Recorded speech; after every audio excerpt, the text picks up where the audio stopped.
Hey everyone, this is Not Tim Picciott, who is not the Liberty Advisor, and today we're going to talk about how the Federal Reserve is not launching quantitative easing 4. Now, during the last live stream that we shot with the Economic Truth, John Snyson, and myself, we actually talked about how there is basically a 0% chance that the Federal Reserve is going to end their repo operations on the 11th. Now, as a financial advisor, I'm not really allowed to make those types of absolute statements, and the live stream audience was able to get that out before the announcement was made, but only a few hours later, the Federal Reserve had to actually renege on that and say they're going to push things back to November. Well, then anyways, yesterday they came out, which today being Saturday, so that's why I'm dressed down, just finished playing tennis. But the Federal Reserve did come out and said that they're going to extend the program to January. As that basically came to the surprise of nobody. And actually what Jerome Powell actually said yesterday on Friday was that the Federal Reserve would soon announce measures to add to the supply of reserves over time, but that this is not QE. I mean, come on. And then now, quoting from the fake news outlet, the Washington Post, Powell did not specify the size of the new asset programs, but he said it would not be a rehashing of what the Fed opted for after the recession a decade ago.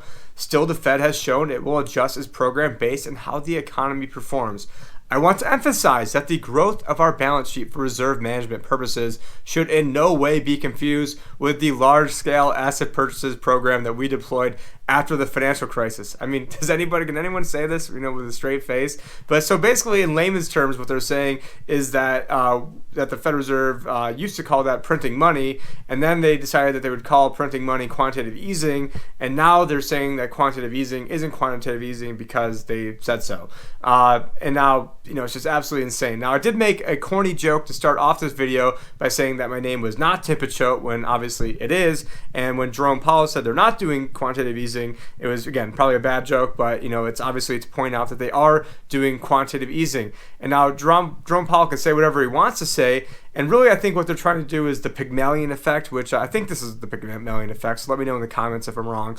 But that's where just because you say something enough times that all of a sudden it then becomes true. So they can say, this is not quantitative easing, it's not quantitative easing, but the fact of the matter is that it took our country nearly 100 years from 1913 to 2008 to amass a $800 billion balance sheet, and now just in the past month they were able to get nearly 25% of that at roughly $188 billion.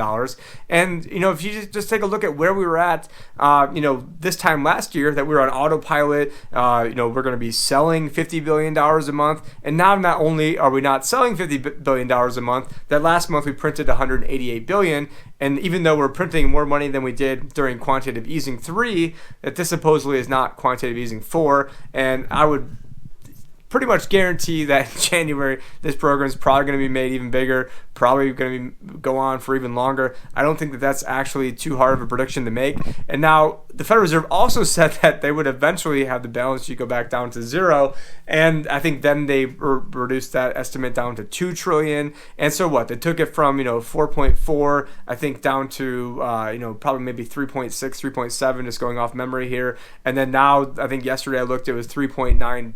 Or 3 point, it doesn't matter. It was basically almost at $4 trillion again.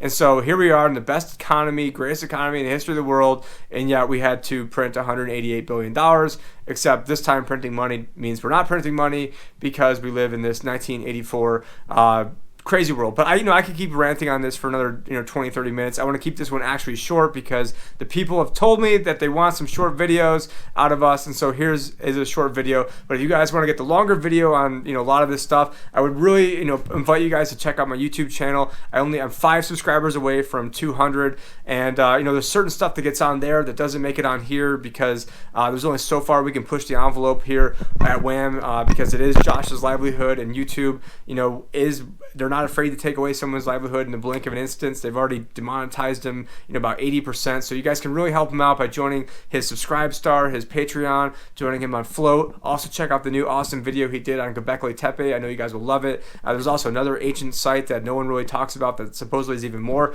that in the future Josh's prediction will be even more historic. I can't remember the name of it, so this is not just a teaser, but go and check that one out as well. And again, we're at 195 subscribers on my channel. I have a video called Tim Picciott Was Right, and I'll be producing another one that's actually, I just finished making it, but I've got to do some final editing on that. And basically I go through the last 3 years of predictions I've made, so I'd really appreciate a follow over there, because we're not even sure how much longer this channel is going to be alive. Make sure you guys support WAN, support the channel. Peace out. It's Saturday, so I hope you guys will excuse the fact I'm not dressed up doing this, although I'm usually, I guess my last video I wasn't dressed up either, I'm wearing a Ron Paul shirt. But hope you guys have a great weekend, and remember, this is not Tim Picciott, who is not the Liberty Advisor, wishing you to not have a good weekend. Take care, guys.